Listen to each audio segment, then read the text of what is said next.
I really want to come back, Jessica, to your emotions and how you're feeling. Tell me, what are the next steps? What needs to be done in order to heal? That's a tough question. More of the same.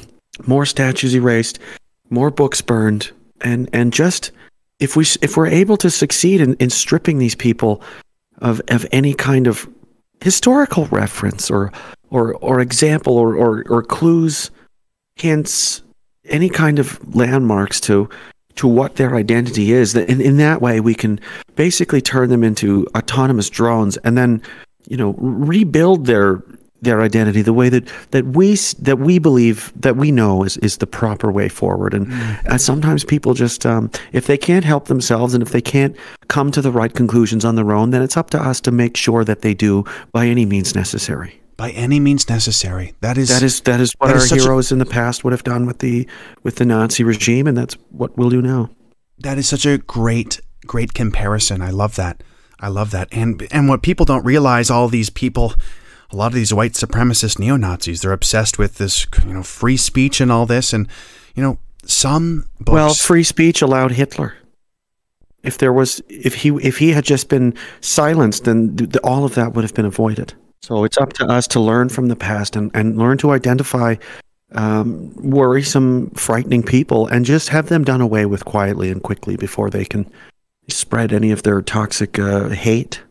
Absolutely. And I'm sure that's this kind of stuff that you've learned about at Ryerson University. And while we're on that topic, because a lot of people do not understand this, we are canceling Canada Day this year. Finally, it was canceled.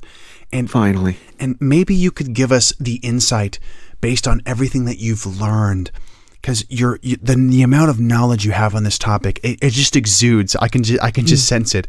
And maybe you could just give us a little taste of that, of why it's so obvious that canceling Canada Day was the right decision to make. Well, obviously, to celebrate a flag or a country is just such an archaic and Neanderthal way of thinking and non-inclusive. What about all of the other people from other parts of the world, from other countries that aren't Canadian?